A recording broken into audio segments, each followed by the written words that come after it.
I would like to invite Qasim and Vanji to turn on their video and their audio.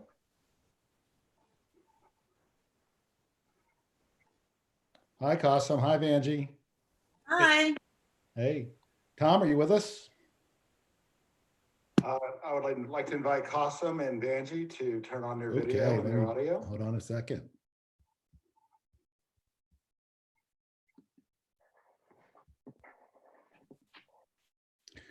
Okay, well, good afternoon, everybody. I'm John Suddarth, and on behalf of the Hanover Democratic Committee, Tom Hicks and I would like to welcome you to the Virginia's first Congressional District Democratic Congressional Candidate Forum. We are honored to be joined today by Qasim Rashid and Vanji Williams. I'd like to thank everyone for attending. We have at least 200 people watching right now, and I also thank our participants and attendees for being involved in our political process.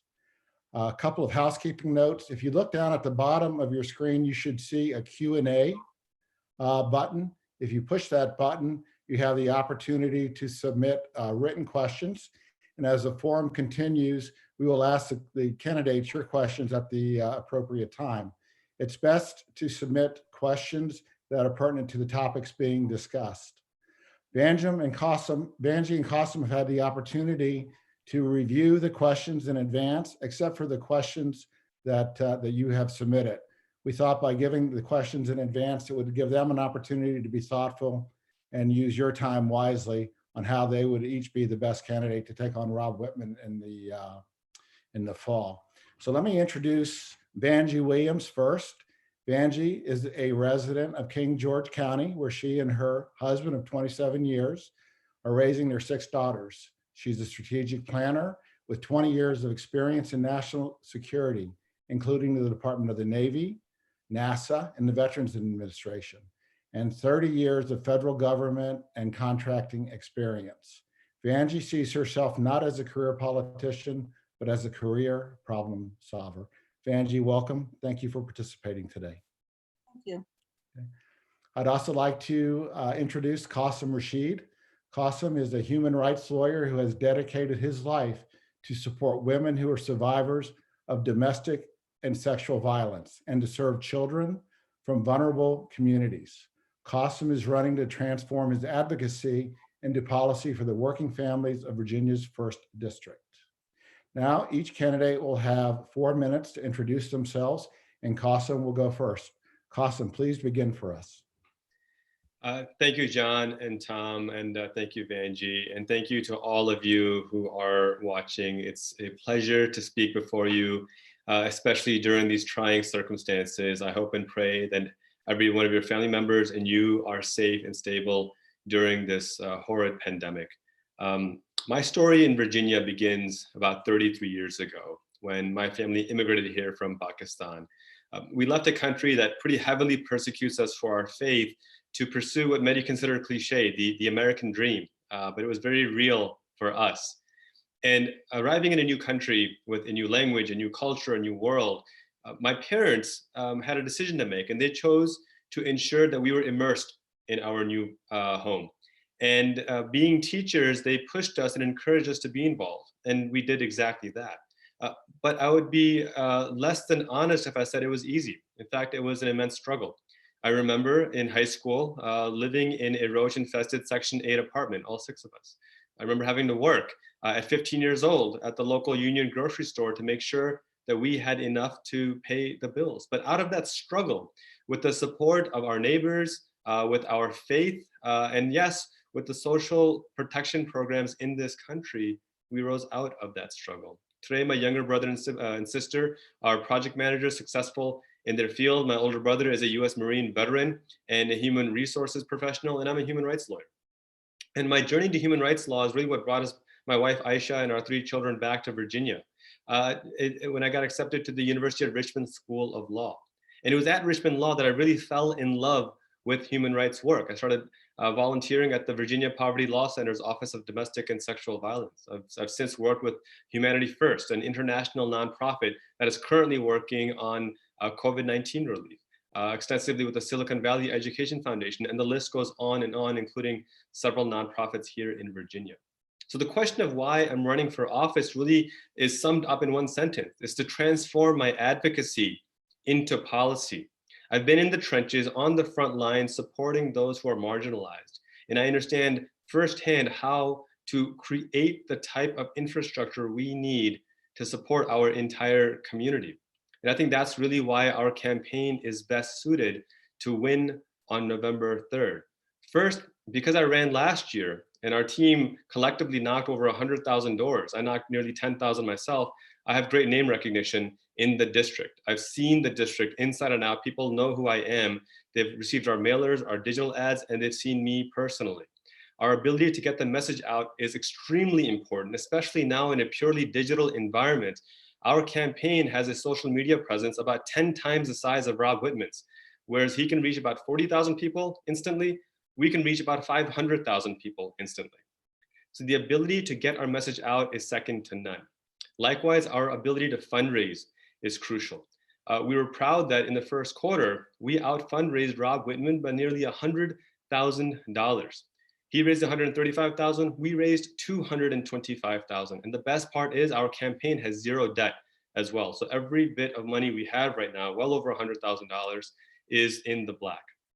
And finally, our ability to know that our messaging works. Last year, I ran in one of the most conservative Senate districts in Virginia. We weren't supposed to get more than 20,000 votes. We got nearly 30,000 votes because we resonated with the message. We were able to pull conservatives to our side.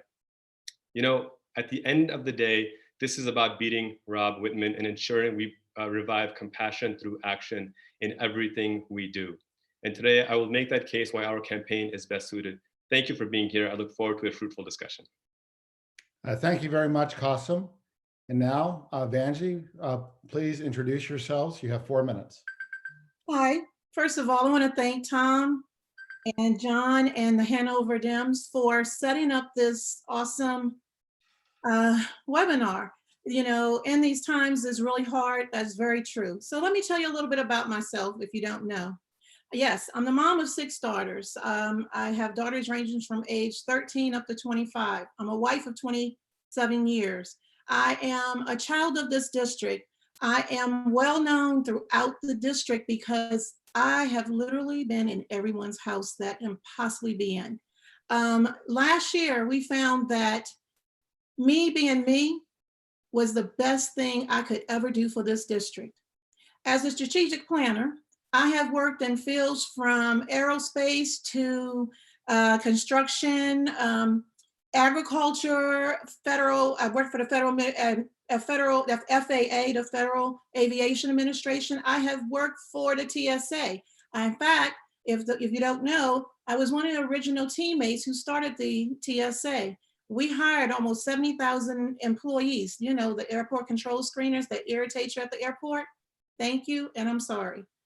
But my job has been fixing things with this government since, wow, ready for this, guys? 1988.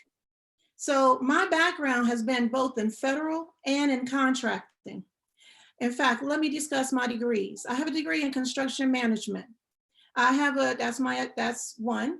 My second degree is my business degree, which is in federal contracts and acquisitions. And my master's is in project management. Currently, I'm working in national defense, and I've been in national defense for almost 20 years. My job has been all about this country, and that's why I'm running.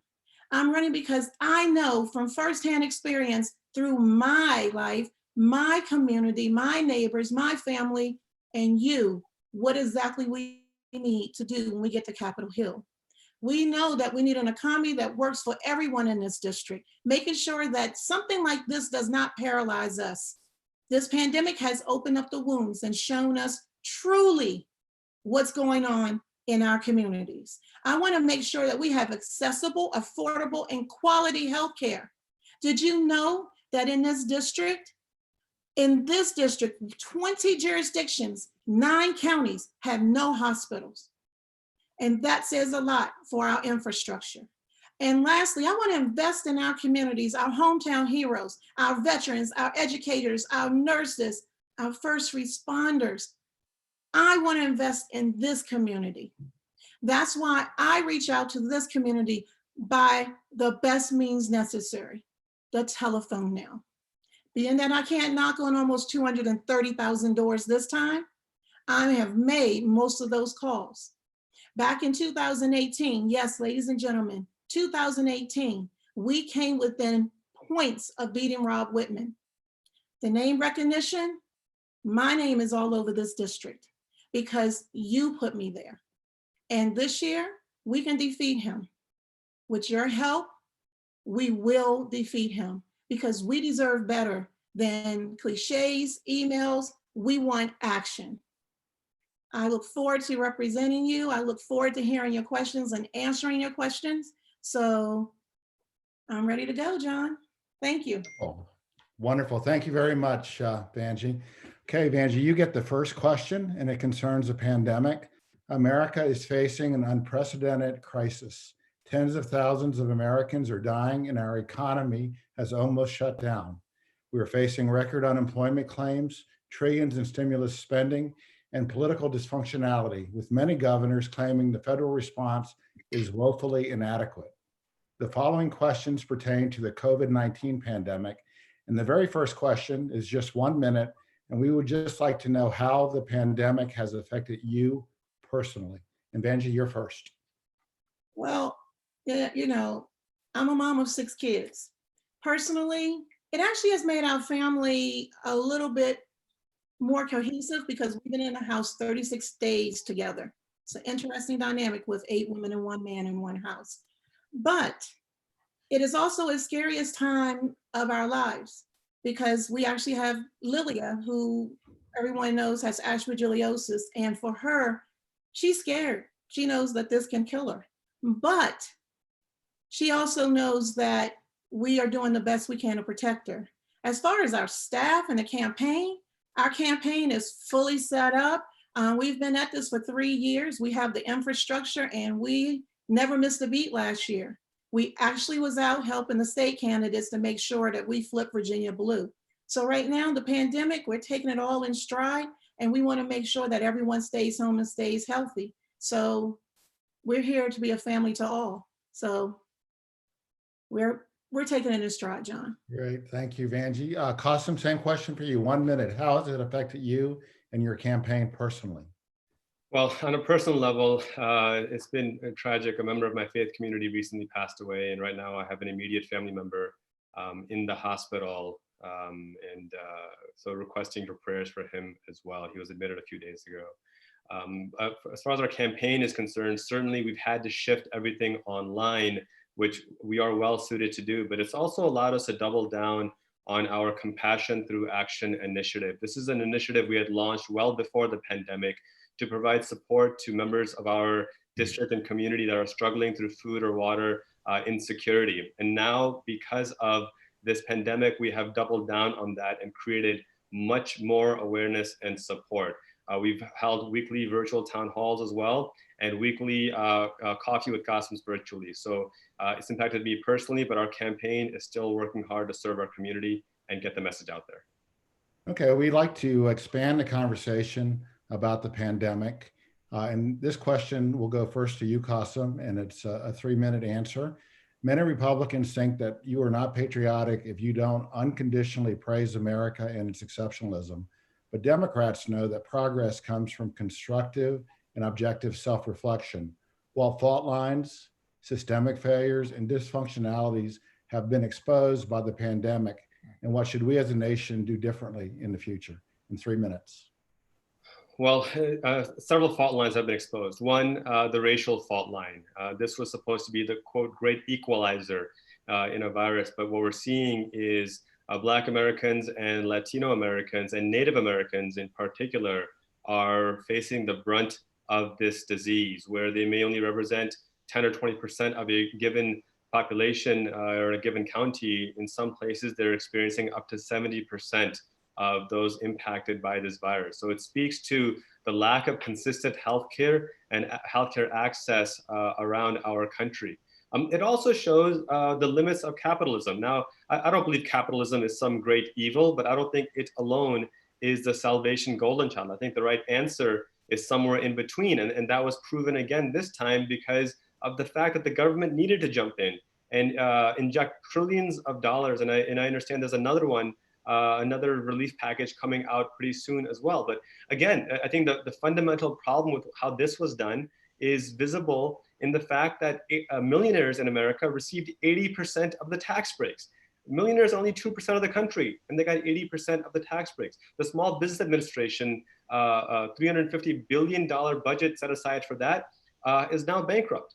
And most tragic about that is that 95% of businesses, many right here in the first district, didn't see a dime out of that. That $350 billion went to only 5% of businesses because some corporations were able to get $10 to $20 million, whereas that money was allocated for smaller businesses, for the ma and pa shop. So I think the final issue here is there's been a lack of leadership and a lack of trust in leadership. When you have the president going against basic science, and you have someone like Rob Whitman, who is a public health official, not have the courage or the integrity to stand up and say, Mr. President, this is wrong, people will die. That's a fundamental problem. This is a man who, when he learned of the pandemic in February, his first act wasn't to warn us. His first act was to buy himself pharmaceutical stock in a COVID-19 cure. And then he compounded that injustice by emailing us even into March that the virus is not spreading in our community. And I'm quoting him. He actually wrote this to us in his emails that the virus is not spreading in our community or in the United States. This was well after the CDC had warned that in fact it is spreading and we need to act quickly. So the solutions to this is to revive integrity and justice and have a sense of compassion. It recognizes the need of a social safety net that actually works for working families and not for millionaires and billionaires. And that is what we will bring to the table, both from my experience as a human rights lawyer and my ability to get that message out to the masses. And a follow-on question for you, Qasim. What does the disproportionate number of COVID-19 deaths among people of color say about our country? Well, there's an intersectionality between race and wealth in this country. African Americans at the time of the Civil Rights Act in the 1960s owned about 1% of the nation's wealth, even though they were about 12 or 13% of the population. That number has only gone up to 2%. And a lot of that has to do with the fact that generational wealth is denied to African Americans and to Latino Americans. And when you look at the majority of the now 40 million Americans who don't have consistent healthcare access or any healthcare access, the majority of them are African Americans and Latino Americans. So when you have a pandemic as devastating as this strike, it naturally hits them harder. But again, we already knew this. African American mothers are 3 times as likely to die in childbirth as white mothers. So we know that this was already an issue, and this virus has further expanded upon it. And this is one reason why we're fighting for universal healthcare, Medicare for all, because it's not only cheaper, it saves lives, and it's the better safety net to prevent these kinds of devastating pandemics from destroying our economy, and more importantly, our community. Okay, thank you, Qasim. Vanjie, same 2-part question for you. The first part is what fault lines, systemic failures, dysfunctionalities have been exposed by the pandemic, and what should we as a nation do differently in the future? 3 minutes. Well, first of all, I have 20 years background in national security. This is a matter of national security at this point. This is not only about you, me, our neighbors, our family, our coworkers. This is about our national security. Think about this. Systematically, our first responders are dropping because of this. We should have automatically put in place protocol that every single first responder, that means police officers, EMTs, firefighters, nurses, doctors, all had the proper amount of PPE. That is the first priority. That should have been the first priority from our president. Second, we should have had mechanisms in place to handle how we get the word out. Oh, wait, we had it. Our leader in chief, I use that term very loosely right now, took the time to not only not read what was left for him by previous presidents, our previous leaders who had experience in this. Yes, Obama. He left a journal, a Bible for him to use. There was no excuse for this president to not have looked for those guidelines and use them to help him through this pandemic. There was no plan of action. As congresswomen and men, one of the first things that I agree with several of our existing leaders is that we need to have legislation passed that there will be a pandemic set up so that we could actually act on it faster. Now, I don't know about anyone else, but I know now 10 people who tested positive and 4 who have passed away. Even one death is too many. This president has shown that dysfunctionality, make America great meant nothing because America is not great under his leadership. We're struggling. My motto has been, we deserve better. We deserve entirely way more respect as human beings, as Americans, than what this president has done for us. What we do need to do is act now with the leadership in Congress now to take action and protect our national security, protect the people who care for us, and make sure that by the time I get to Congress, I can add on to that and make sure that we never go through this again. This is not the America I know and love. Okay, thank you, Vanjie. And to follow on, the second part of that question is, what does the disproportionate number of COVID-19 deaths among people of color say about our country? Just take 1 minute for that. Wow. First of all, yes, it's the level of income. That's one. Second, African Americans, we have high blood pressure, diabetes. We have healthcare issues that sometimes are known, sometimes they're not. The problem is, without the proper healthcare in these areas and the access and affordability, we cannot move forward in our own community until we get that resource. Now, we talk about Medicare for all and single payer. You know, the second Nancy Pelosi brings that to the floor, I will vote for single payer or Medicare for all. But right now, we have the Affordable Care Act. My job is to go to Capitol Hill, find those loopholes, and make it work for the American public. It is no excuse why someone has to drive 45 miles to a hospital. And if you have COVID-19, there's not even testing anywhere near my area. So how do you get tested? We need protocols in communities everywhere. Okay. Well, thank you very much, Vanjie. The next question also goes to you. And given that we are in a new era, and you've kind of already answered this, but name what your top 3 priorities would be as a new representative next January. Take 1 minute. Based on this pandemic, it will definitely be on building our economy, finding ways to fund small businesses so that we can find jobs for people in the district so that everyone has an opportunity to work and earn their money. No one wants a handout. We want hand-ups. Second, again, access to healthcare, quality, affordable, accessible healthcare. We need it. Having hospitals on the outskirts near 95 does not do a thing for someone living in Matthews or Middlesex or King George. We need accessible healthcare. And of course, I'm going to stick to my #1 priority, the INVEST initiative. I want to invest in our hometown heroes and our communities. And by doing that, we build our economy. It all goes back to having a happy, healthy infrastructure within the first state. Thank you.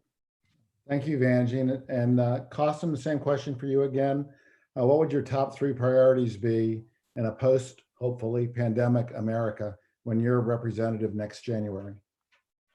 Well, I think if we listen to the scientists right now, we won't be in a post-pandemic America by the time January rolls around. This is a pandemic that will likely have impacts that will exceed the next 6 to 7 months. You know, the vaccine is still about 12 to 14 months away. And at the end of the day, until and unless we have a vaccine, there isn't going to exactly be a return to normal. So my first priority is going to be to ensure that we have the resources necessary to develop the vaccine, that process is accelerating, that we have the PPE supplies necessary, and that we have a pandemic response strategy to ensure that the federal government is working to lead the state governments, not forcing them to compete against one another. The second, we need to expand healthcare access. And while the ACA was a good start, President Obama and Vice President Biden both admit it was never meant to be the final answer to our healthcare needs. We need to fundamentally expand healthcare access to ensure it is a right, not a privilege for the wealthy. And finally, we need to address very intimately the significant lack of resources we have in the first district, including expanding broadband access, making sure we have more and better healthcare facilities, and making sure that our small businesses have ample room to grow. Okay, well, thank you very much, Qasim. I can see on my screen that we have over a dozen questions. Tom, have you selected a couple questions for the audience? Yeah, I've got a couple of questions, John, thanks. For these questions, you'll have 1 minute to respond, and we're going to start with Qasim. Janine sent a couple of questions. I'm going to combine into one question related to the COVID issue that we just talked about. If you were the first congressional representative in Congress now, what policies would you propose to be implemented federally that the administration is currently not doing? For example, how would you do anything with the way that funding is being managed for small businesses now that are in or near bankruptcy? Qasim, you go first. Well, there's a plethora of things I would definitely do differently, but let me address this point right here, because as I mentioned earlier, that 95% of the money allocated to small businesses, 95% of small businesses did not get any of the money allocated towards them. So I would absolutely create a more robust system to ensure that actual small businesses, not $50 million corporations, were able to get access. And one way to do that is, rather than having the money go through the SBA, have the money go through local banks and through local credit unions who already know the small businesses, who already know what their needs actually are. When you build that local trust, what you enable is small businesses now know where to go. They know, rather than going to some faceless corporation, they're going to Joe or Jane at the bank. So that's the main thing I would do for small businesses. Obviously, on a broader level, we would reinstate the pandemic response team. We would properly fund the CDC, and we would rehire the 700 people that President Trump has left unfulfilled that helped enable this crisis in the first place. Okay, thank you. Vanjie, your answer? Can you repeat the question? Sure. Basically, if you were the first congressional representative in Congress today, how would you, or what legislation would you propose to address the COVID issue that the administration is not currently implementing, some sort of policy? And for example, would you alter the way that money is managed or given out to small businesses right now that are in or near bankruptcy? Well, that's a very interesting question. My husband is a small business owner, and personally, we attempted to go through the SBA loans, and we determined that it was going to be impossible for us to actually finish the paperwork in time to even qualify. We need to make small businesses, and they should go through the local businesses to first try.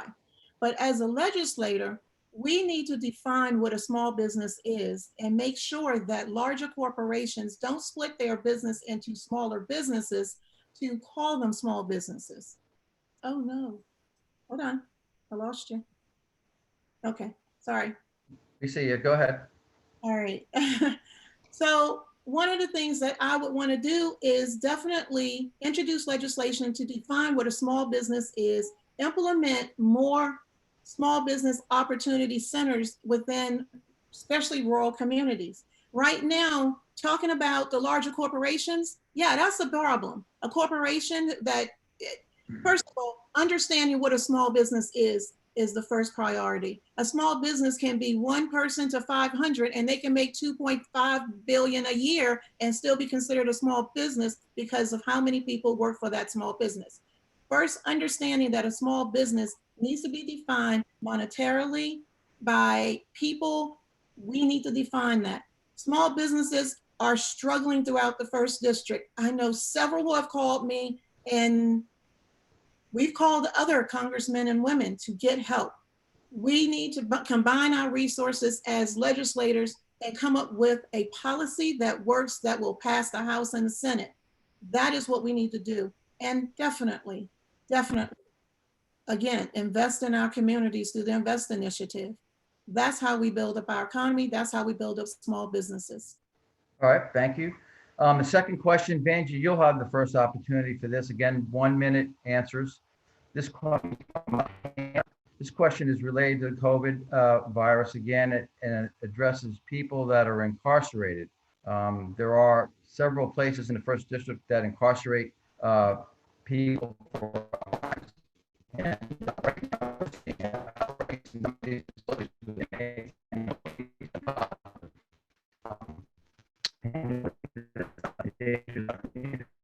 What would you do to control these potential hotspots?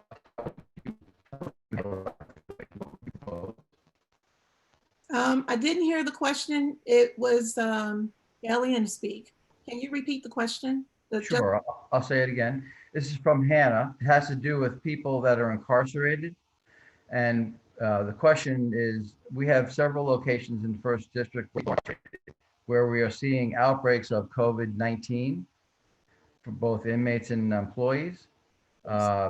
She believes this would endangers our community. And so what would you do to potentially to control this potential outbreak of in these hotspots? This is odd because I actually had a conversation with a pastor who tried to get into the jail to pray this morning.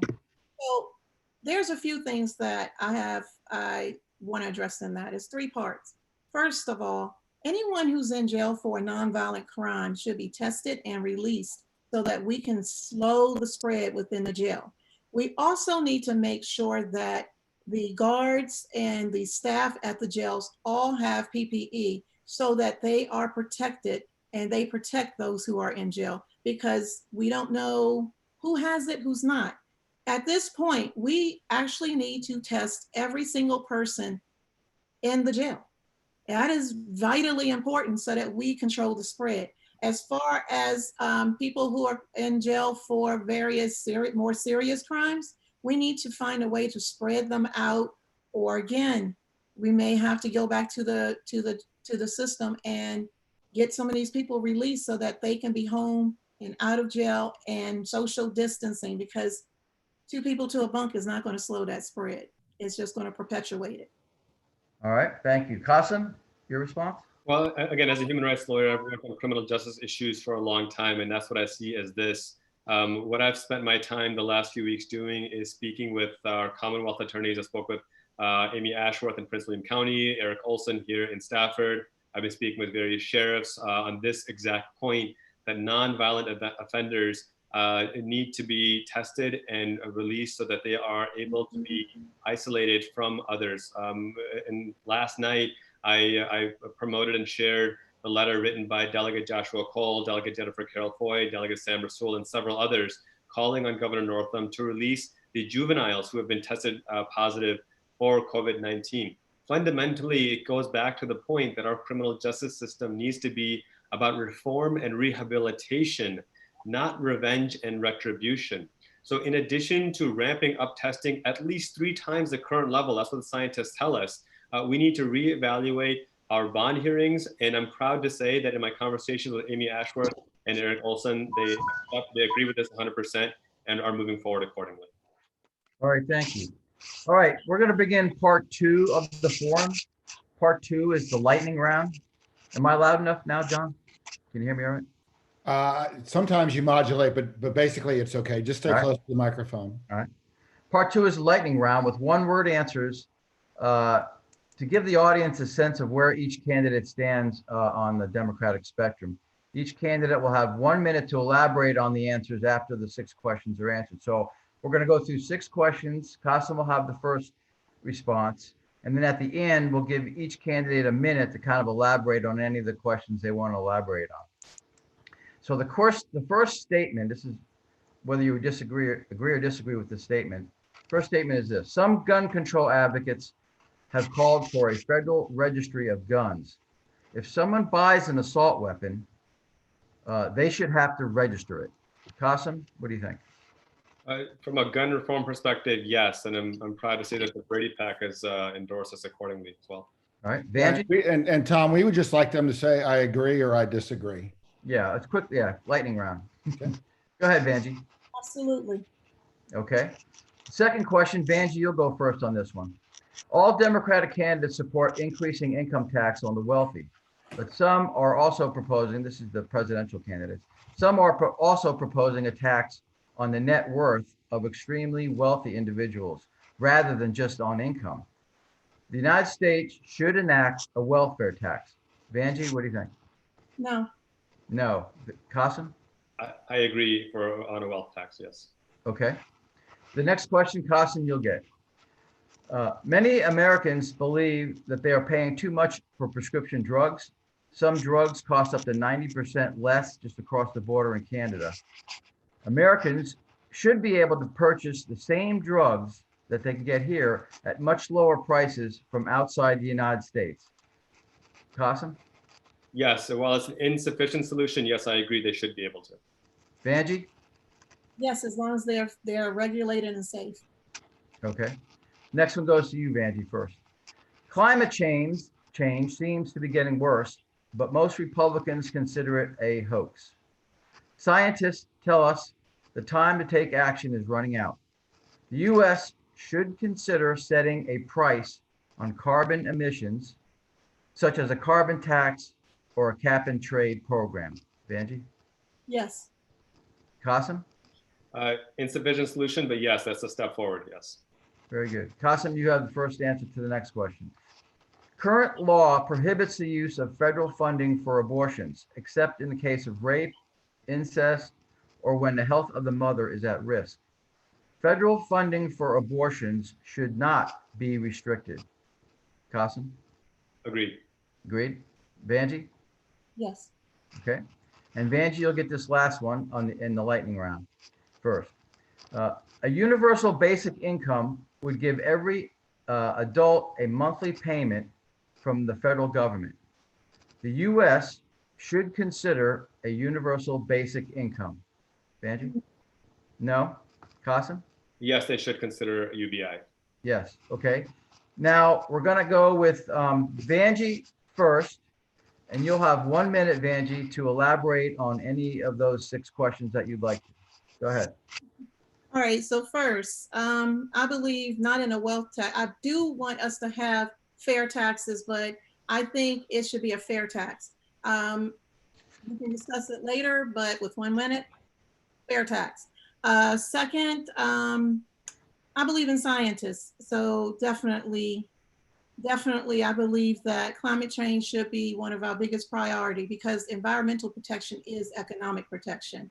And as far as the UBI, the reason why I say no is because I believe that that should be used only in economic emergencies. Most Americans don't want to hand out, they want to hand up because that's how we have been taught.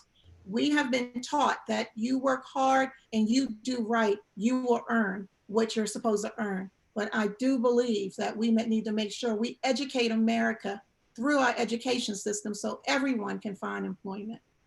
So on the UBI question, you're saying generally no, but maybe in the case like we have now, it's acceptable.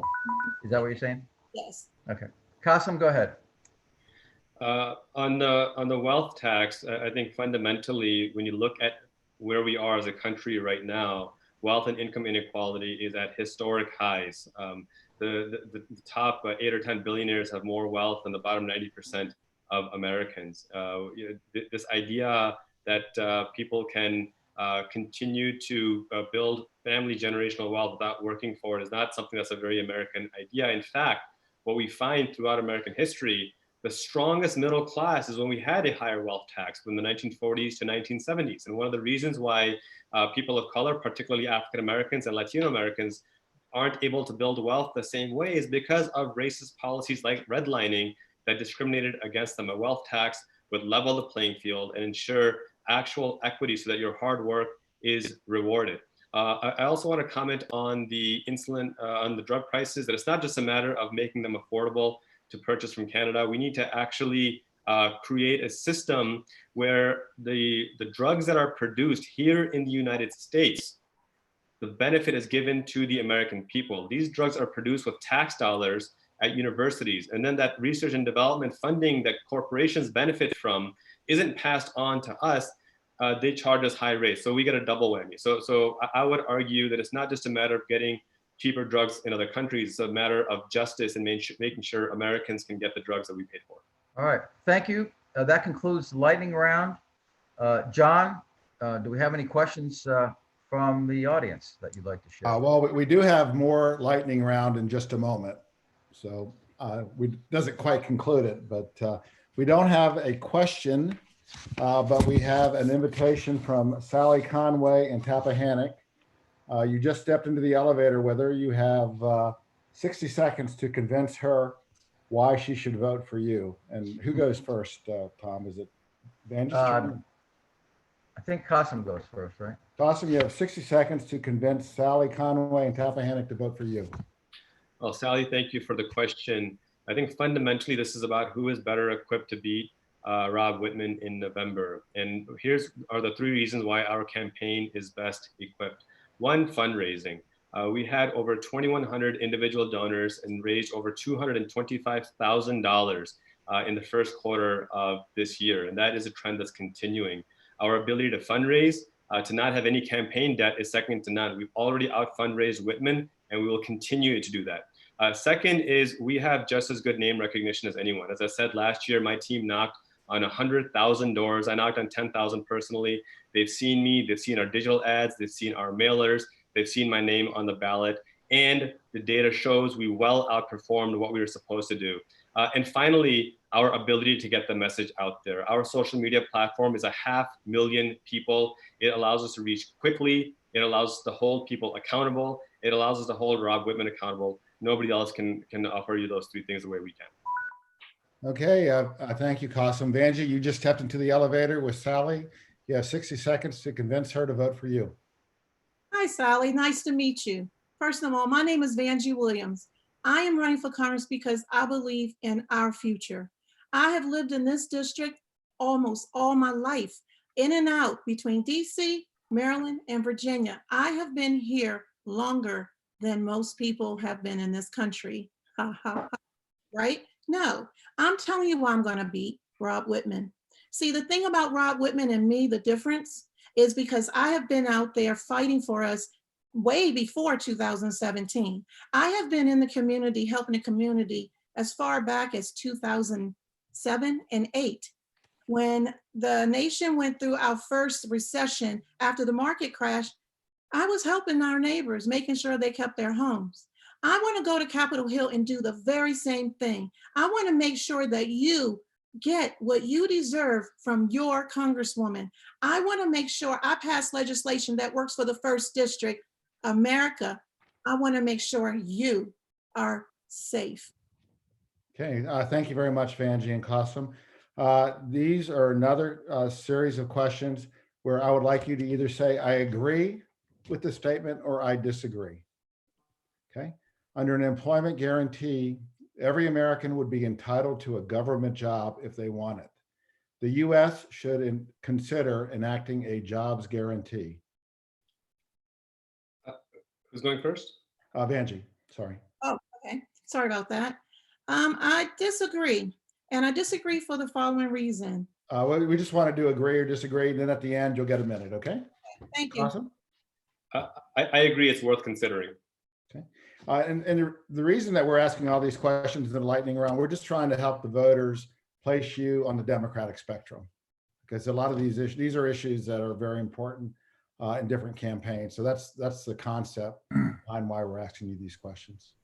The health care for many Americans is provided by private insurance plans paid through their employers. In an overhaul of the American healthcare system, private insurance should be eliminated. Qasim first. I disagree because I don't think that's even possible in a free market economy. Vanji? I disagree as well. Okay. In 2016, Democratic nominee Hillary Clinton received more votes than Donald Trump, but lost the election. The U.S. should eliminate the existing electoral college system in favor of the popular vote. Agree or disagree? Who's first, me? Yes, sorry. Sorry, disagree. I agree. You agree with Vanjie, or you agree that we should go to a popular vote? I was answering the question that we should go to a popular vote. Okay, and in all of these, you answer 2 questions in a row. Okay, that way, because there's just 2, we alternate back and forth going first. Okay, question number 14. The United States currently requires employers to provide 12 weeks of unpaid family leave, but no paid leave. Under the pandemic, there's provisions for paid leave, but in general, the statement is the United States should guarantee 12 weeks of paid family leave for workers. Agree or disagree? I agree at a minimum 12 weeks. I agree. Okay. In the past year, the US government spent nearly $1 trillion more than it raised, and the pandemic response will add at least another $5 trillion to the national debt. Some argue that the urgent policy initiatives should take priority over limiting the national debt. Do you agree or disagree with the statement that both parties should commit to stabilizing or lowering the national debt? I agree. Yes, I agree. Okay. Nuclear power is the nation's largest carbon neutral energy source, but high profile accidents and the question of where to store nuclear waste have complicated its future. Given the threat of CO2 emissions on climate change, the government should expand nuclear power. Agree or disagree? Who's first on that one? I disagree. I don't know who's first. Okay, Qasim? I disagree. Okay. Qasim, take 1 minute if you'd like to elaborate on any of your answers. Sure. I think I want to focus on this question of unpaid family leave. This is at a minimum. We need to expand it 12 weeks and beyond. I think first question that was asked about what are some of the cracks in our system that are being further exposed. This is one of them. And if you look at every developed country around the world that works on a free market economy similar to ours, they all offer 12 weeks or more, up to 40 weeks and 50 weeks to ensure that people have the basic access that they need. So, as someone fighting for working families, for small businesses, for mothers and fathers out there, this is a key component of ensuring our safety and our health as a community. The other really quick thing I would add is when it comes to the federal election, it is a federal election, and I believe that those who get more votes should win. That's fundamentally what elections are all about. And we should transition to the 21st century and have an election reflective of the needs and wants of the American people. Okay, thank you, Qasim. Vanjie, 1 minute. All right, so there's a couple questions. Again, on the electoral vote, the reason why I say disagree, because small communities like Wyoming, South Dakota, North Dakota, they would not have proper representation if that was to happen. Now, I am in favor of looking for an alternative to just the popular vote, because we have to make sure that big cities like within California or New York or Texas do not decide who our president is overall. Second, the reason why I say that I disagree with bringing nuclear power, I worked in the nuclear power field for about 8 months, and within 8 months, we had 2 failures within this country. Our environment is our greatest asset. And protecting our environment, we have to find green ways that will not harm our environment and the people before over profit. So I want to make sure that, we build safety mechanisms. We make sure we have a country that's thriving on what we know is good.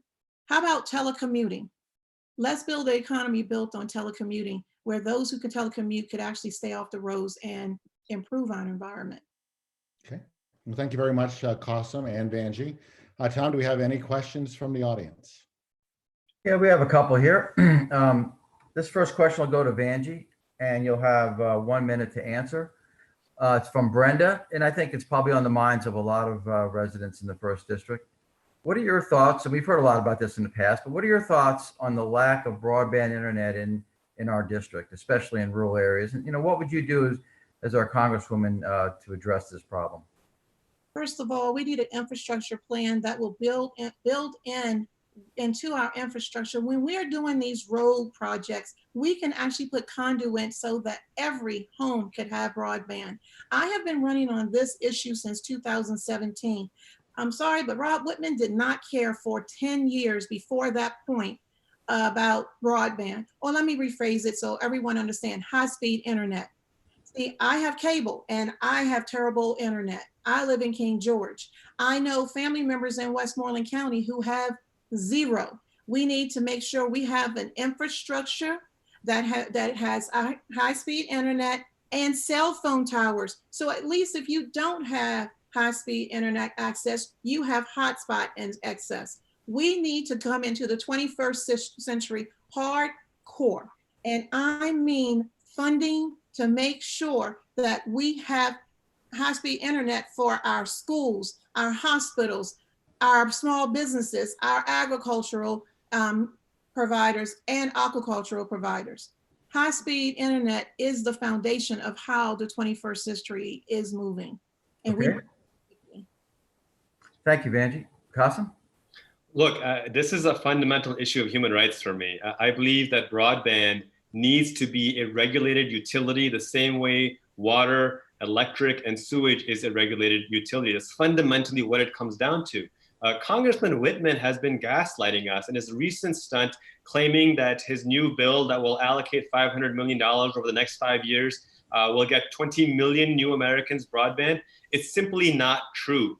If you look at study after study, it indicates that we need at least, at a minimum, $60 billion to get broadband access to rural communities. Now, fundamentally, there is not a single corporation out there that will undertake that cost because it will never make them money back. And companies will only do this if it is profitable. We need to regulate broadband, make it a regulated utility, or allow municipalities to own it and license it out to their customers or to their residents that way. That's the only way forward.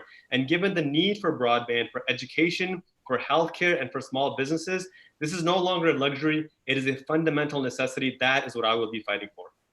All right, thank you. All right, the next question from our audience is for Qasim first, from Brian, and he asks, what ideas would you have in Congress that would expand affordable housing in Virginia's 1st District for lower income and young professionals? One minute. Right now, there's two main solutions to this. And I've met with Lisa Crittenden, who's the executive director of the Hope House. It's the largest homeless shelter in Fredericksburg. And this is a combination of two issues. One, it's a lack of having a living wage. The fact that the minimum wage has been pegged at $7.25 an hour for a decade is an absolute disgrace. There is not a single place in the entire Commonwealth where a couple both working full-time on minimum wage can afford even a 2-bedroom apartment or a 1-bedroom apartment. We need to raise the living wage to at a minimum $15 an hour. The second thing we need to do is we need to get corporate money out of the pockets of politicians. And again, I've met with the Fredericksburg Area Association of Realtors, and I've asked them this question: how do you propose affordable housing? And they said, well, the politicians should do it. But then they pay off the politicians with developer money to prevent them from building affordable housing in the first place. This is why we are only accepting money from people, not corporations. So a combination of a living wage and elected officials who are accountable to the people, not to corporations, will ensure that we can build affordable housing that is federally subsidized. All right. Next, I have two more statements, I guess, that we'll read and to see if you all agree. Did Vanjie get a question, an opportunity to answer that? Oh, I'm sorry. Did I cut you off, Vanjie? Apologize for that. I'm sorry. Go ahead, Vanjie. Answer. Affordable housing is a big issue to me. I am a realtor still. And one of the questions and one of the firms that I've been working with, organizations, is NACA. See, a lot of people talk about federal subsidies for housing and what have you. How about we overhaul our mortgage system? The mortgage system is what creates the problems for majority of the families. Right now, and if you have student debt, you can't buy a home if it's over a certain amount because that debt is counted against your debt to buying a home. When you look at small community or Black communities, majority of Black families, you know, it's a myth that they can't buy a house. The problem is we need to fix our credit system so that it is not based on 3 credit bureaus, but based on your rental history and how you are working. If you're working a stable job, you have great rental history, it's no excuse for you not to be able to buy a home, an affordable home. We need to work this from the industry. And it's not just a federal issue, it is a local and a state issue. And it has to take all of us to make sure that we change this dynamic. It's not just about one entity, it's the whole line of entities. All right, thank you for that. I'm sorry I cut you off before. All right, we have 2 more statements that we'd like to hear whether you agree or disagree to, and then we'll give you a minute to maybe clarify your responses. We'll go to Angie. And this is a statement. As President, Barack Obama spent years negotiating a free trade pact with countries bordering the Pacific Ocean to balance the Chinese economic might in the region. Hillary Clinton opposed that agreement in 2016, and President Trump withdrew from that agreement. Here's the statement. The United States should join the latest version of that agreement. Do you agree with that, Vanjie? Yes or no? I disagree. Disagree. And Qasim? Yeah, I don't trust anything that Trump negotiated. I would like to see one that's This was an agreement that Barack Obama had negotiated. The TPP, I guess, is what they called it. And then it was back before he left office. And then Hillary Clinton opposed that agreement when she ran, and then President Trump actually withdrew from it. Trans-Pacific Partnership, remember that? I don't know if you remember that or not. I think this question's gotten a bit too convoluted. I don't think there's a yes or no question. I'm not quite sure what's being asked anymore. Okay. Well, the question was whether or not if you got into office, whether you'd push for the U.S. to join that or not. But it sounds like which version, I guess, is the question. Are we talking? Well, the version that President Obama negotiated. No, I thought that was insufficient. Yeah, I thought it harmed American workers. All right. Okay, the second question, we'll go to Qasim first. Some economists are forecasting a deep recession, maybe even a depression. And during the depression, the government had a civilian conservation corps that provided paid jobs to men and women who could then send their money back to their families. That group built bridges, tunnels, dams, electrified the country. And here's the statement. Should the United States implement a multi-trillion-dollar program that would put people to work on our infrastructure as part of a recovery from this recession that we're having? I think that's one possible solution, yes. And Vanjie? I believe that's definitely a possible solution. Okay, and I'll give you each a minute. We'll start. No, we also have some multiple choice questions for them first. You want to go to those next? Okay, we'll do that. All right, the multiple choice questions are as follows, and we'll go with Vanjie first. According to the Federal Reserve, Americans owe a record 1.6 trillion in student debt, with 2 in 10 borrowers behind on their payments. Okay, student loan debt should be, and here are the 4 answers: canceled for everyone, canceled only for those with lower incomes, reduced but not outright canceled, or just left the way it is. Vanjie, you want to go first? As a person with student debt, it would be quick to say, yes, let's cancel it, but that's not my answer. I think if we can't find a way to subsidize or pay for the student loans, we should either reduce them or cancel them. We need to come up with a solution that works for every American, especially those in lower income communities. We should not.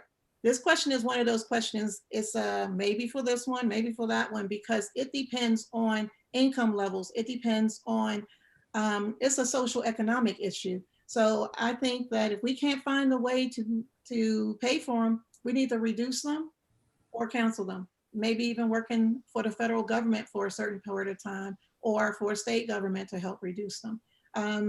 It's a very hard question to answer with multiple choice. Okay, Qasim, what do you think about that? I have 1 minute to answer this. Is that? It was actually a. Yeah, you can take a minute. Go ahead. It should be canceled for everyone. And fundamentally, here's why. When you look at the wage growth versus student loan growth over or the tuition growth over the last 30 years, tuition has grown at a rate of 12 times that wages have grown. Students were given a raw deal. They were given an inconsistent deal. You add to that the scam of online universities fraudulently telling students that they can guarantee job placement at a certain salary and students buying into that.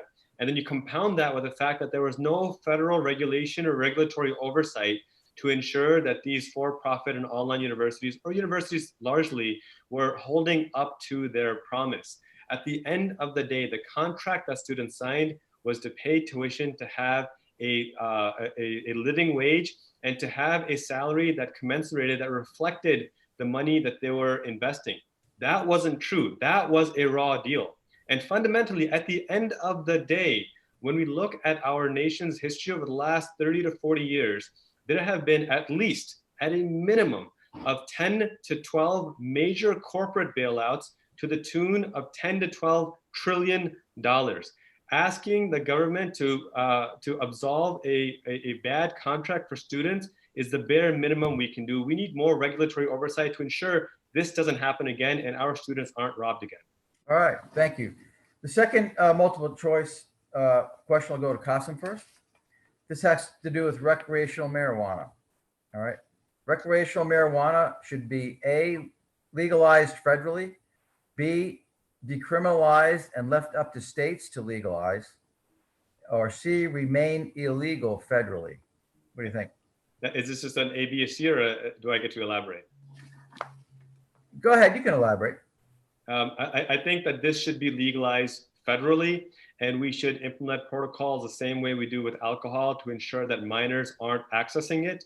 This will do a couple of different things. One, it will massively decrease the burden on our prison system. It will massively decrease the targeting of African Americans and Latino Americans and throwing them in prison and destroying their lives. And also it will generate tax revenue that can be used to ensure that we are better funding our schools and our hospitals.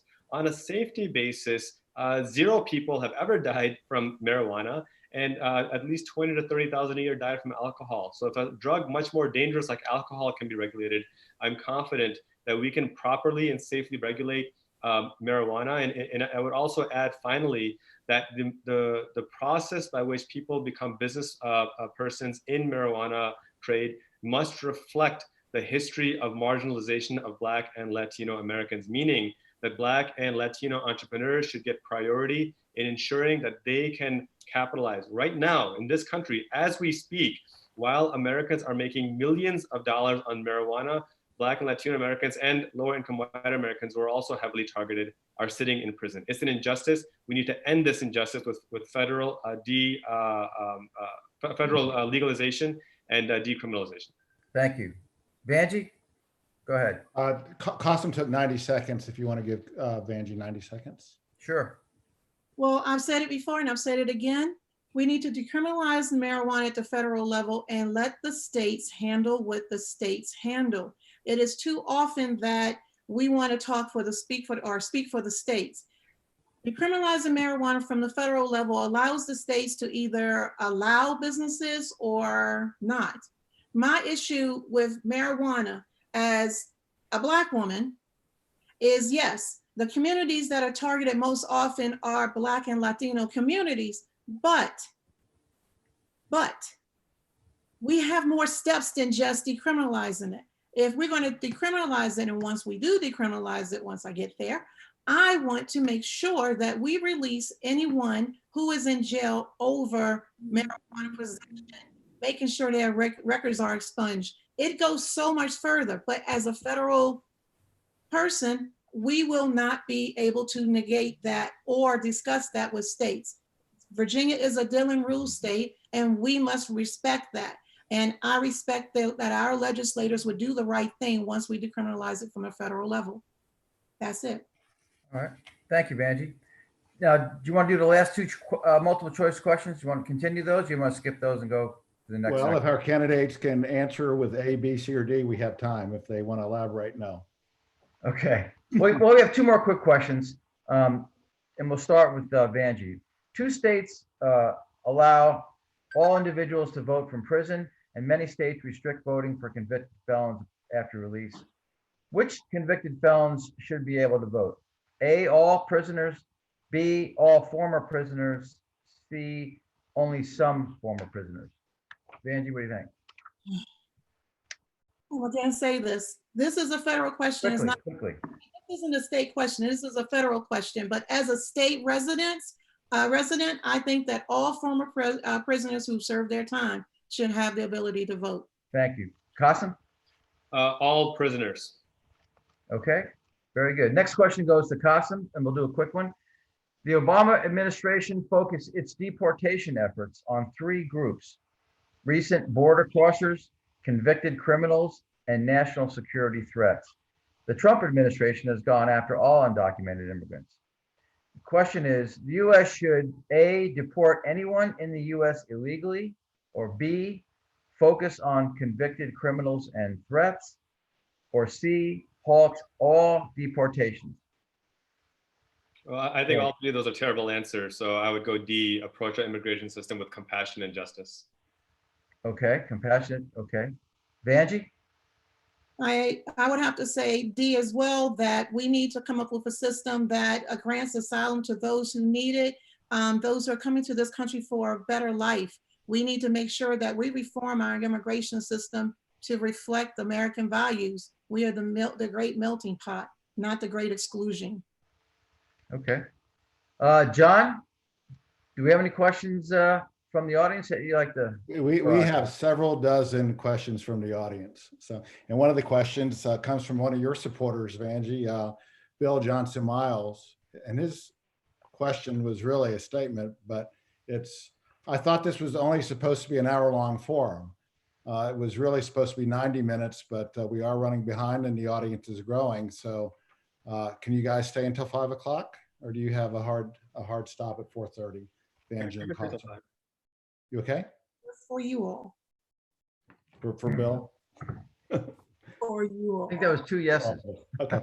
And then we have a question from Fran Larkins, and she just wants to know if you're both for free pre-K education for all. Yes, absolutely. Okay. And this question, maybe you can each take 30 seconds or so to answer. And this is coming from Pam Harms in Montclair, Virginia, my hometown. And she wants to know how you would address questions from constituents, particularly those that you disagree with. Who's first, me or Qasim? I think it's you, Qasim.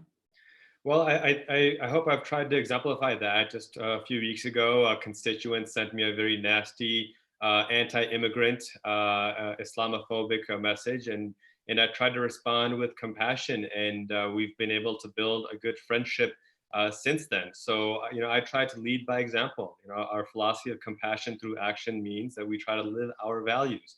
And so my goal isn't to censor people who disagree with me, it's to hear them and learn from them and find ways to build bridges of understanding. And I think that that's why we were so successful in outperforming how we did last year in the state Senate, and why our campaign has done so well in fundraising this year as well. Okay, thank you. Vanjie? Well, that's simple. I come across it every day. We've met with the Tea Party, and yes, that was not a fun meeting. My team will tell you that was a very interesting meeting. There are a lot of stereotypes out there.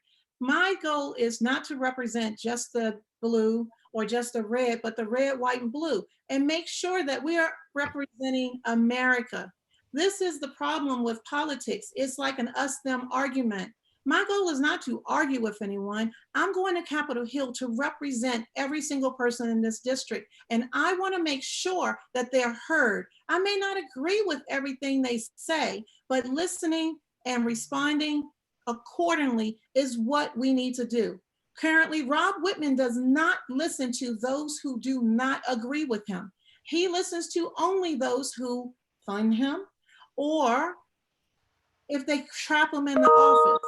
My goal is to make sure that we have representation, fair representation, and representation that is not in it for their own personal gain, but for the people. People before profits, period. Thank you, Vanjie. Qasim? I think I asked that question first. I answered that Okay. question. Good. This is a question from Evelyn Brumar of Gainesville. And I'd like you to take 90 seconds to answer this. Evelyn says the first district does not have an LGBTQ emergency shelter or crisis center, but Virginia is the first Southern state to pass laws to protect the LGBTQ community. But those laws are meaningless if there are no social services to help victims right the offense against them. Please tell the LGBTQ community how you can help us here in Virginia to pass funding for services that care for our community. Who's first? I think I'm first. Who went last, Vanjie? Yeah. Yeah, so you go again, Vanjie. So this is a very hard question for me because I firmly believe that we need to federally fund programs that protect marginalized individuals and such as the LGBT community. So when the drug epidemic started, we started to fund different programs, nonprofits, to make sure that they provided housing, treatment programs, and what have you, right? So my question is, how come that hasn't happened from the federal level already? Why does it take us to go to Capitol Hill to bring that legislation? Virginia is the first of many things. And I want to support Virginia in a way that we make sure that we provide funding for nonprofits so that they can build housing, provide programs, educate people. And then I'm not saying I want to disrupt anyone's religion or what have you, but make sure we provide the funding so that people understand it's not a choice. You're born with your decisions. I am very happy and pleased to say that groups like Casa Brumar and the Human Rights Commission are working hard to make sure that people who are in federal and state legislative and federal legislative offices are hearing them. And we hear you, and I'm taking action the second I get up there, and I will hang my pride flag outside my door to show you how much I respect the community. Thank you, Vanjie. Qasim, same question. Thank you for the question, Evelyn. Extraordinarily important. And I think fundamentally this comes down to a question of priorities. And this is not something that the federal government has prioritized, tragically. And we know the data. We know that members of the LGBTQ community, especially youth, suffer higher rates of homelessness. They suffer higher rates of depression. They need support on mental health well-being, and it's not provided. And this month has shown that when there is a will, the money shows up. We got $5 trillion that we apparently didn't have just a few weeks prior. And so when it comes down to enforcing and ensuring that people who are members of the LGBTQ community have the basic fundamental human rights and human support that every person deserves, it comes down to recognizing that we people elected who have worked in human rights law, who have worked for and supported marginalized communities, and will ensure that that funding exists. The fact that we don't have, that it took until 2020 for us to pass a ban on discrimination against members of the LGBTQ community is a disgrace. We need to make this a federal law. We need to provide federal funding to ensure that this isn't just lip service, but it is exemplified in our protections of our fellow citizens. Thank you very much. There is widespread concern about our health insurance system, of course. There are 3 competing plans about how to fix these problems of coverage and affordability. So if you could, Qasim, would you prefer A, single payer with no private option, B, current system with an added public option, or C, to build upon the Affordable Care Act? Well, I think, again, I would just very respectfully say that this idea that there can't be a private option is not something that's possible in our economy. A private option will always be. Would you prefer B, the current system with an added public option? Or? No, I would prefer a Medicare for all system guaranteeing healthcare as a human right. Okay, with a private option. Well, that's going to inherently be there in our economy. Yeah. Okay, because choice A was single payer or Medicare for all with no private option. Okay, But that's not what I believe, though. right. Okay, Vanjie, same question. Would you prefer single payer with no private option? B, current system with an added public option, or C, to build upon and enhance the Affordable Care Act? Well, I believe in a system that is fair and that puts people over profits. So I want a system that is equitable to people. I've said this before this year. We keep going back to naming programs, these ridiculous names. I want a program that puts the people first. I want to actually force corporations to go back to being nonprofit if they're in the health field. I don't understand why we're not talking about the fact that the healthcare industry used to be nonprofit. Now it's all about paying their shareholders. If we take the profit out of healthcare, we can then focus on a program that gives us a public-private option so that everyone So gets. you would like to build upon the Affordable Care Act, or you would like to go to Medicare for all with a private option? Like I said before, when Nancy Pelosi comes up and says we're ready to vote for single payer or Medicare for all, I will be the first one in line to say yes. But right now, until that gets to that point, we need a medical option, a public option within. Right now, there are people who just can't afford the private insurance. So having a public option with the option of a private option or quasi option, that should be up to every American. We are not that kind of country yet. We Okay. keep trying to force people to get something for free. We need Healthcare is complex. Yeah. and we can't Yeah, this boil question it down to a multiple choice question, but I think you both believe in universal coverage, right? they're making. Pharmaceutical companies are sending their lobbyists in and they are inundating our Congress people with money. I have not taken one penny of corporate money since 2017, and I won't do it this year. Okay. So our focus is Very good. on the people. Okay. I have a statement here from Maggie Shapiro. She says, both of you are excellent candidates, and either one of you would make us proud if elected.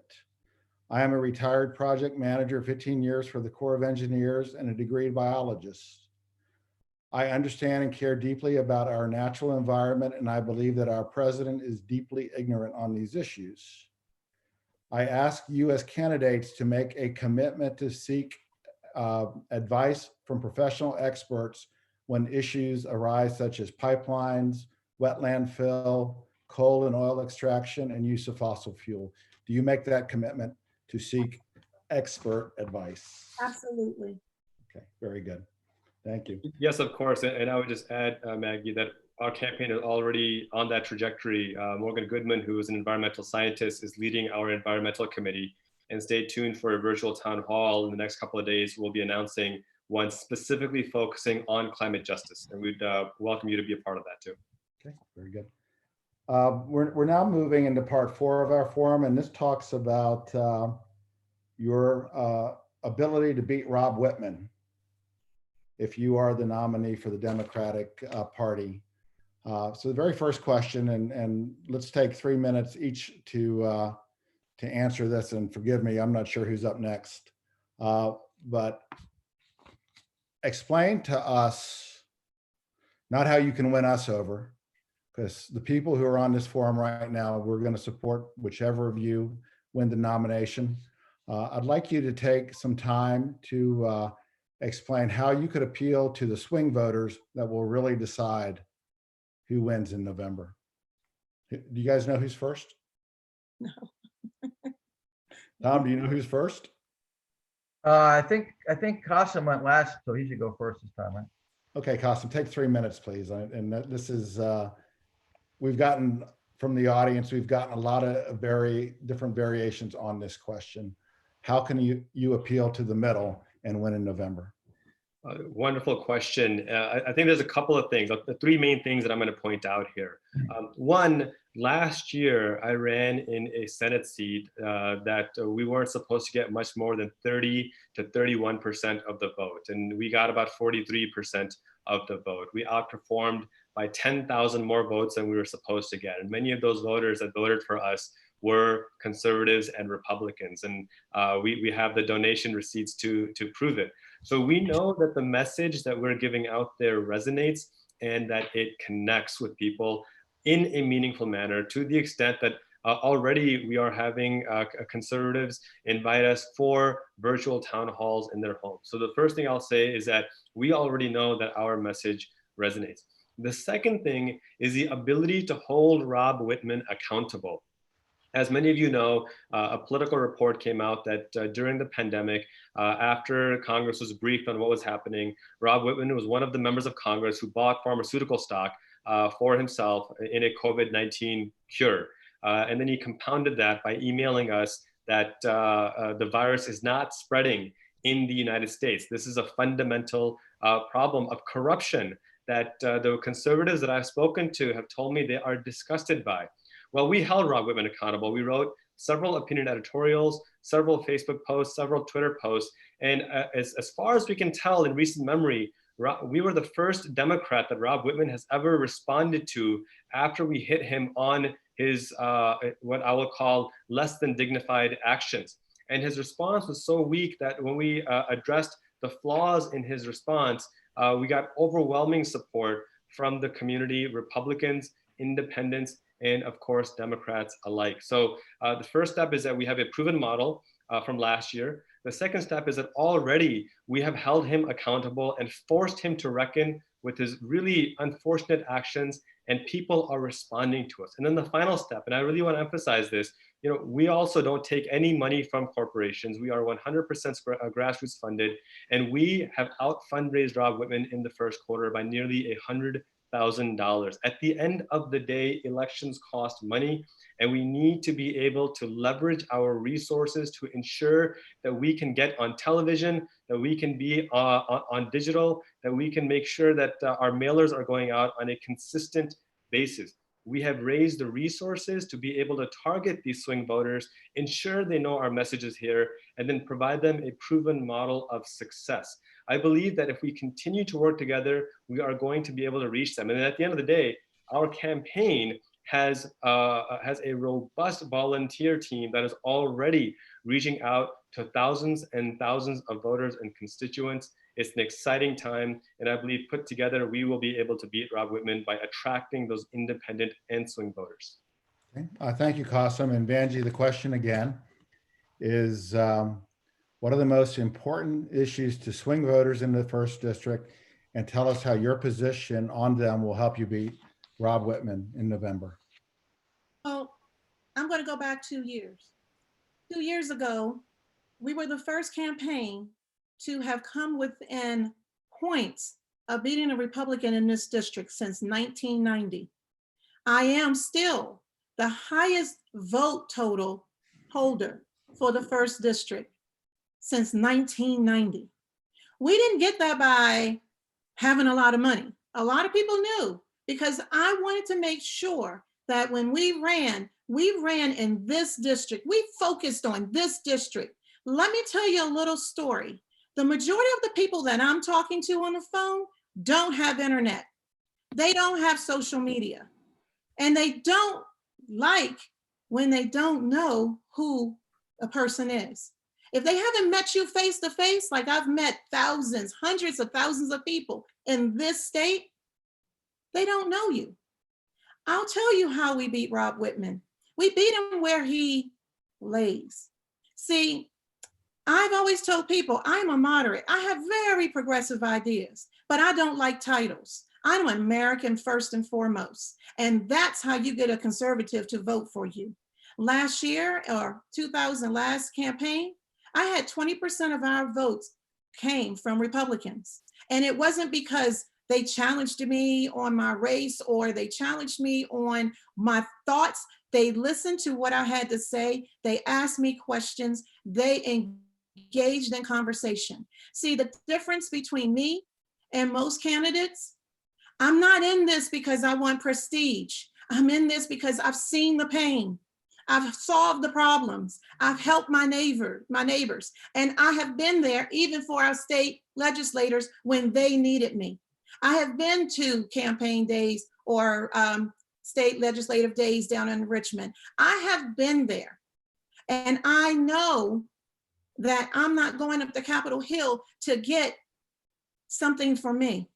Everything I'm giving, I'm sacrificing because I believe that we as a community, we the people, are the first and foremost, most important in this campaign. See, I want to make sure that people know that the person they're getting right now is the person they're going to get when I get to Capitol Hill. My door will be open. My phone lines are open. Oh, by the way, how many of y'all have called me? 540-216-4351 has been my number for 3 years. I have answered thousands of phone calls. Even during this pandemic, it didn't take someone to leave a program. It took them to call me and say, please help me. I have been dealing with this community for years and years and years. And I did not get into this just yesterday so that I can make a point. I'm here because I want to make sure that Virginia, the first district of this country, is first to set precedents on how we do things, because we deserve better. We don't deserve talk. We deserve action. Okay. Thank you very much, Qasim and Vanjie. Vina Lote, we all know Vina. She would like to know, and this should be very brief, what is the most important 2 issues that will bring swing voters over to your candidacy? And Vanjie, you go first. First of all, one of the top issues I've heard from Republicans and Democrats. Get 2. Well, this is one altogether, is the Second Amendment issue. It's a tough issue. And I've had Democrats approach me and say, please make sure you're not violating my rights and trying to violate another person's rights. And it's a weird way to say it, but it's on their minds. We went before the Tea Party, and the Tea Party basically told me the same thing several of my Democratic neighbors say. Look at each individual, make sure we're treating people fairly. That's one. And the other one, the Second Amendment, and what's the other? The economy. Healthcare, okay. I'm going to say infrastructure, because infrastructure includes the economy, it includes small business, it includes transportation, it includes education, it includes the environment. We need to build an infrastructure plan that includes, that's all inclusive, that builds up the first district instead of tears. Okay, so your Second Amendment and infrastructure investment to bring over independent voters Yes. To our side. How about you, Qasim? What would your 2 top issues be? Well, make people change their mind about who they vote for? Yeah, and I'm basing this off of my conversations. Before the pandemic shut everything down, we had 50 in-person meetings, and we've had about 16 virtual town halls over the last 3 months or so. We've held about 80 events, 70 events so far. And the 2 most important themes that keep coming to the fore, and of course there are many. One is healthcare. This is a fundamental issue, and we see massive support from Democrats, independents, and conservatives alike for guaranteed healthcare as a human right. We pay taxes, it's not free. It's just prioritizing and allocating our resources where they can ensure people's lives are saved. Right now, 68,000 Americans a year die due to insufficient health coverage, and 500,000 file for bankruptcy. That needs to stop. And the fact that is healthcare. And the second? Well, and let me just add one more thing. The fact that Whitman was unable to pass any kind of healthcare reform when Republicans had power is an example of how frustrated Republican voters actually are. And the second one comes down to broadband. And broadband is crucial because it ensures our education is fluid. It ensures that our healthcare, our hospitals are fluid, that our small businesses can grow. It's a massive issue. So these are the 2 primary things. And if there was an honorable mention, I would add climate justice to that. Okay, so I think all 4 of those really are swing issues. So I think that those are excellent answers. Tom, I'm going to ask one participant question, and you see if there are any other really good participants' questions, and then we'll go to closing arguments. I've seen a couple of questions having to do with veterans. We have a lot of veterans in the first district, and I guess I'd like to hear Qasim first. if you were if you were our congressional representative in Congress, what would you propose to improve the lives of our veterans? Well, thank you for the person who asked, and for those veterans who are watching, of course, thank you for your service. My brother is a U.S. Marine veteran, and he served from 1997 to 2002. I was a young teenager back then, and even then I had the good fortune of understanding firsthand from him the sacrifice that veterans make. And we're already, again, leading by example. We have set up a robust veterans committee led by Stan Scott, Kevin Washington, Herb Jones, and my brother Tayyib Rashid, as well as several other members who are women and serve in the Marine Corps as well. I would invite you to take a look at our Veterans Town Hall that we held last week. And there was about 3 or 4 main issues that came out of that town hall that we will absolutely prioritize once we are elected. One of them is ensuring that we are providing proper health support for veterans. Right now, veterans suffer suicide. 22 veterans die by suicide a day. And the lack of support given to the VA, I think, is immoral. It's an abomination. We have a $750 billion budget to go to war, but when our veterans come home and they need support, suddenly we're out of money. I think that's absolutely wrong. Likewise, we need to ensure that we aren't cutting Medicaid and Social Security, because again, this fundamentally harms veterans. We have 86,000 veterans that live in the 1st District. 14,000 of them use Medicaid and Social Security. And when Rob Whitman continues to cut these life-saving programs, he is fundamentally harming veterans. And finally, we need someone who can stand up for our veterans and for our military. Rob Whitman has been completely silent as Captain Crozier was fired, as 1,500 members of our military have been diagnosed with COVID-19, and as several have died. We will stand up and demand accountability and respect for our military and veterans, not just with lip service, but by getting them the financial resources and support that they need. Thank you, Qasim. Vanjie, same to you. So there are 86,000 veterans in the 1st District. In 2018, and I'm going to be introducing the INVEST initiative first and foremost when I get to Capitol Hill. The INVEST initiative is geared towards our veterans, our retired military, our hometown heroes, our educators, our firefighters, our nurses. So all of this goes hand in hand. For the veterans, what I firmly believe in, by investing in them and giving them that $6,000 per year back in their pockets from the INVEST initiative, we help them by building up the economy. But this is something else we need.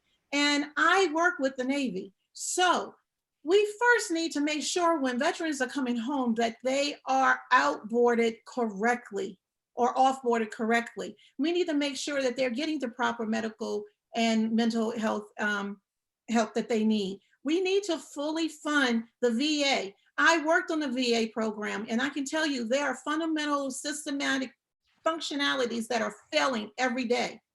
Veterans should be one of the top priorities of Rob Whitman. It is not, nor is the Navy, nor is the military. It is functioning. He is only caring for those supporters down at the Navy shipyards in Norfolk. My focus would be not only on those shipyards, but on the 1st District, because we have 3 military bases here where those veterans are coming home to. So we need to focus on the military, period. Veterans, number 1, thank you for your service. And number 2, we're going to take care of you to make sure you get what you deserve, because there's no way that you should have defended our country without being a rock star to our current congressman. Okay, thank you, Vanjie. Are we going to go to part 5, or are we going to do another question, or what are we going to do, John? I have one question from Rick Krensky up in Heathsville. And I know this is a sore point about Rob Whitman, so I think it's important to ask this question before we move on. As a member of Congress, you will be representing 750,000 people. What methods will you employ to know how the majority of your constituents feel you should vote on upcoming legislation, and how will you stay in touch with your voters? I think Vanjie goes. Maybe just a minute for that. Well, I've said this before, I'll say it again. I want to have if we have an important piece of legislation going up, I want to hear from the constituents. I want to hear your thoughts. So we plan on introducing a platform where you can actually answer the survey to tell me what you think we should do. I sometimes wonder if Rob Whitman forgot that he's there for the constituents and not there for special interests. I want to make sure I hear you.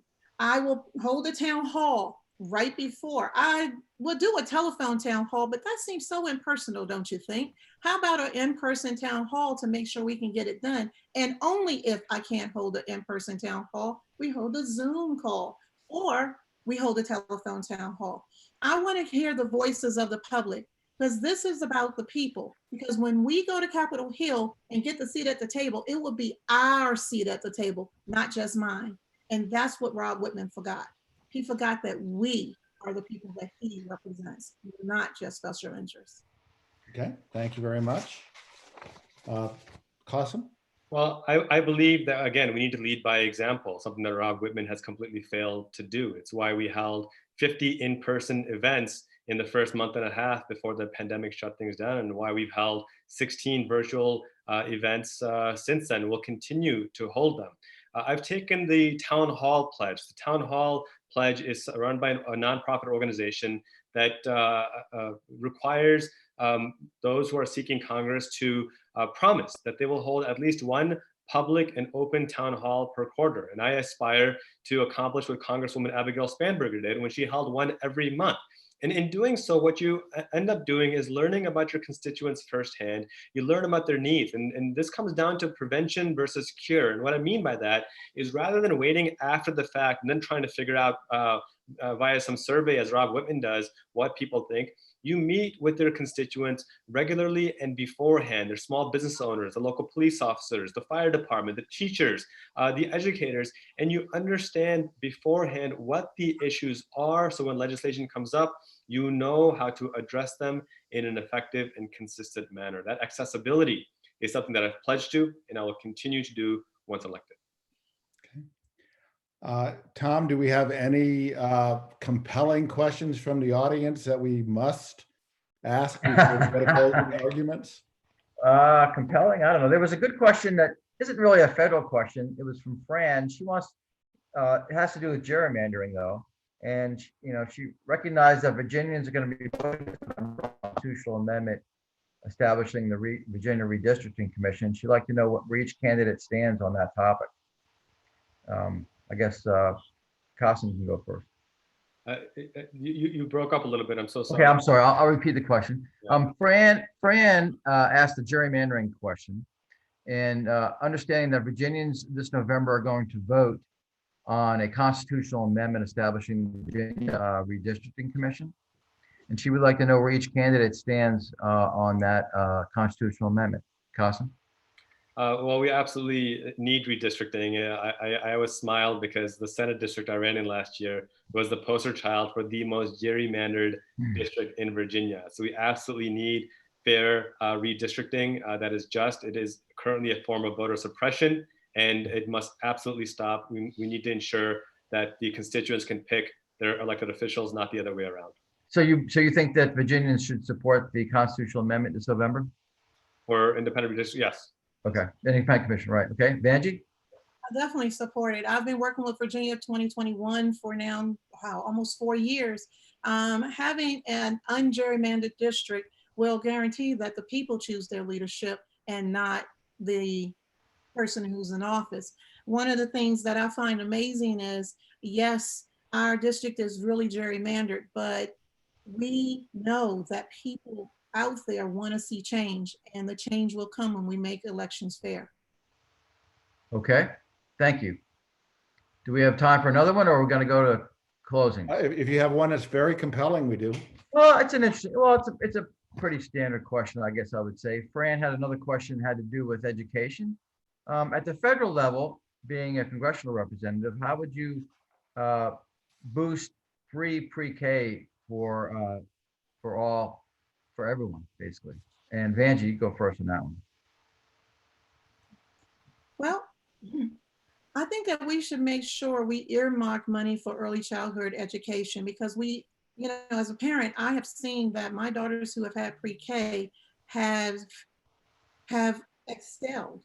And the ones that didn't, we actually had to put a little bit more effort into their education. Having free pre-K is more than having a babysitter. It is actually preparing our children for the future.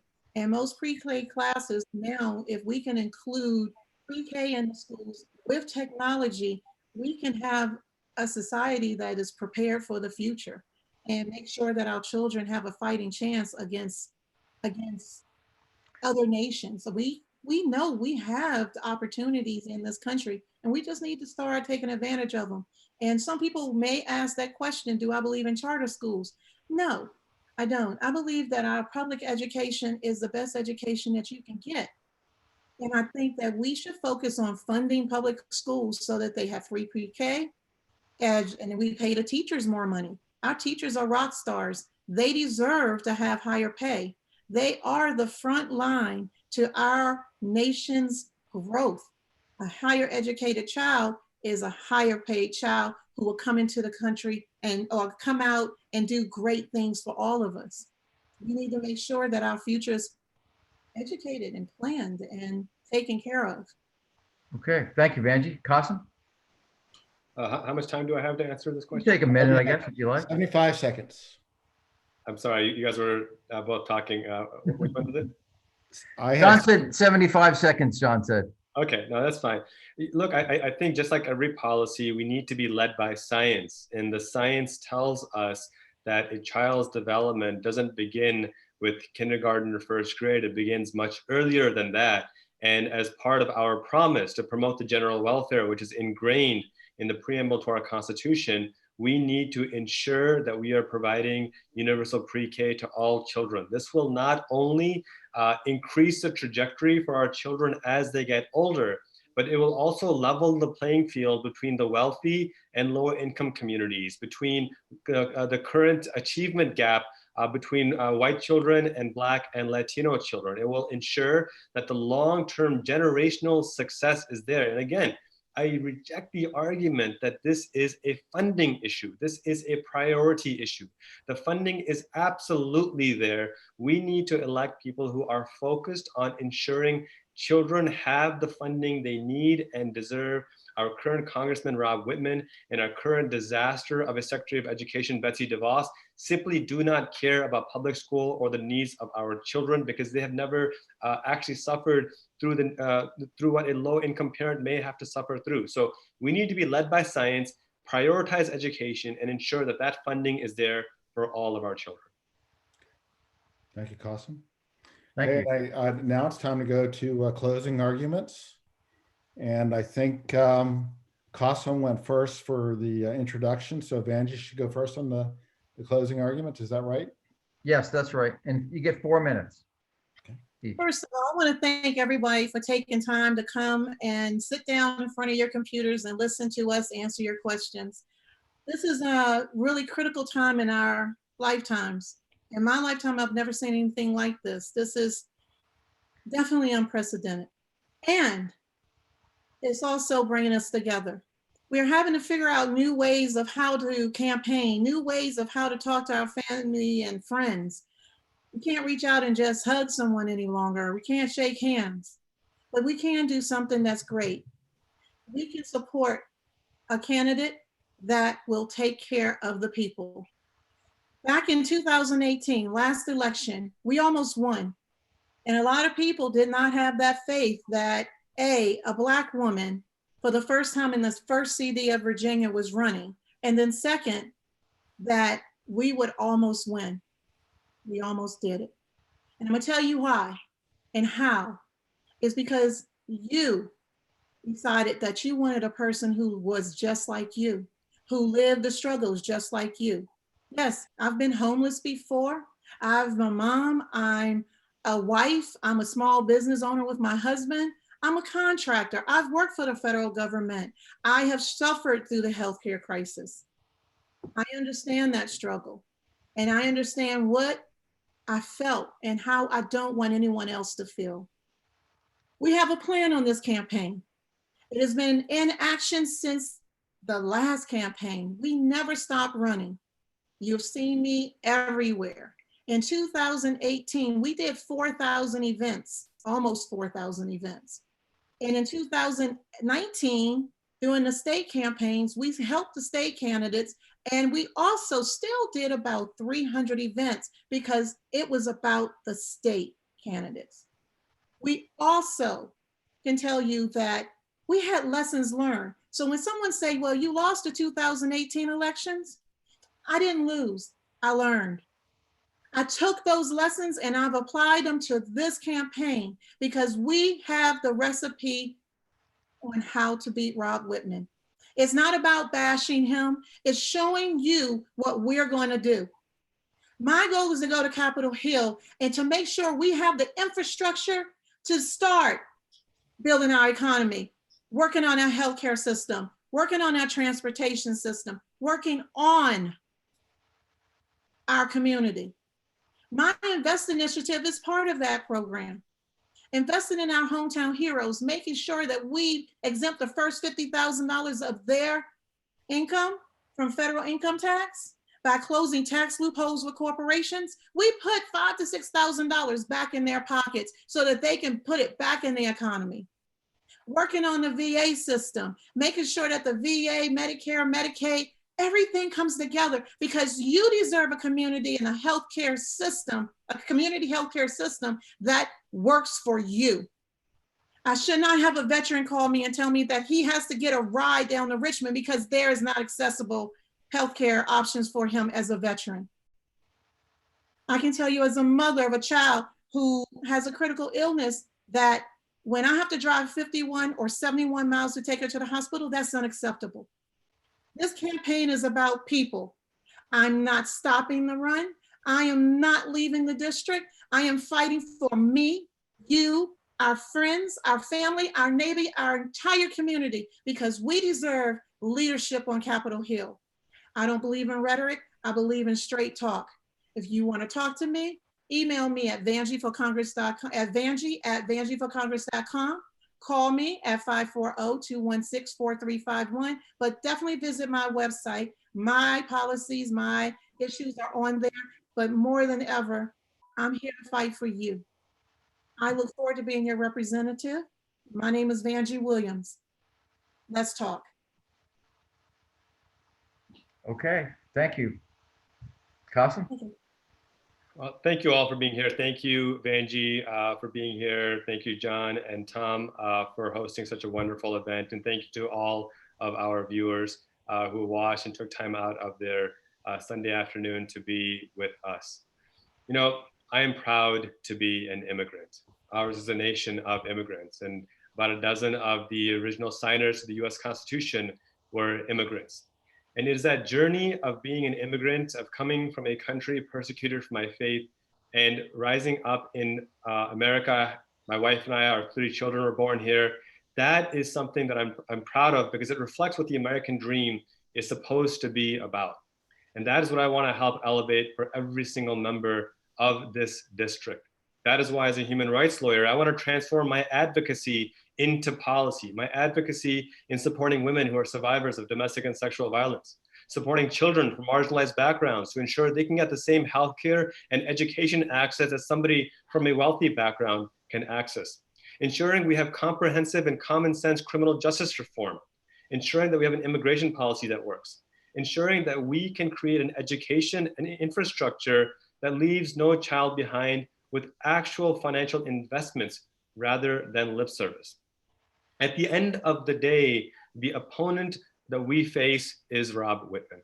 He is a person that we will continue to address because he is the blockage to our progress in this district. And this is a fact recognized not only by Democrats, but by independents and Republicans as well. There are 3 reasons why we are the strongest campaign to defeat Rob Whitman. And the first reason is that we have the ability to fundraise to beat Rob Whitman. We are proud of the fact that despite having to cancel 10 fundraisers in the first quarter, we raised $225,000, which was nearly $100,000 more than what Rob Whitman raised. And we have 0 campaign debt as well, allowing us to continue to aggressively pursue the constituents that we're trying to reach and activate voters who haven't been active in the past. The second reason is our messaging we know works. Last year, when I campaigned in one of the most conservative parts of the first district, we were told you're not going to get more than 20,000 votes and you'll be lucky to break 32%. We ended up with roughly 30,000 votes and we outperformed the expectation by getting about 43% of the vote. This is in one of the most gerrymandered districts. Our team knocked on nearly 100,000 doors. I knocked on about 10,000. And we send mailers and digital ads throughout the entire district. So that name recognition is there. And the ability to convince voters and flip them is there. And finally, our ability to reach voters is beyond what Rob Whitman can imagine. Not only do we have a social media platform in an all virtual campaign that is 10 times the size of Rob Whitman's, but we've already shown that we can hold him accountable for his corrupt actions, for his lack of decency, for his simply cruel actions that are harming veterans, that are harming working families, that are harming members of the first district. And you compound that with our amazing volunteer team and our Compassion Through Action initiative. Our volunteers are texting, they're calling, they're writing postcards, and they're active on social media, and they are growing by the dozens. And our Compassion Through Action initiative is ultimately us living our values. We are supporting people, whether they are Republican or Democrat, whatever background they're from, by getting them food and water access. Because at the end of the day, this isn't about prestige or titles. This is about exemplifying what leadership is. Thank you for your support. If you want to volunteer, if you need support through our Compassion Through Action initiative, please go to our website, rashidforva.com. That's my last name, FORVA.com. Thank you so much for all you do, and I look forward to having your support on our June 23rd primary. Be sure to send in your absentee ballot. Thank you. Okay, well, thank you, Qasim. Thank you, Vanjie. Thank you, Tom, and the Hanover Democratic Committee for sponsoring this. We've gotten a lot of compliments about both of you as candidates, and we know that being a candidate is hard work.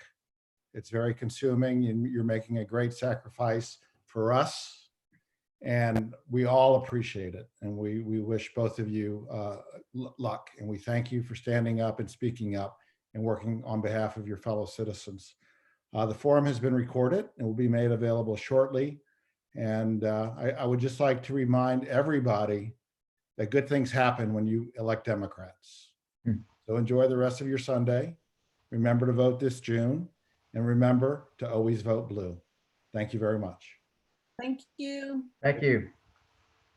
Bye, everybody. Thank you.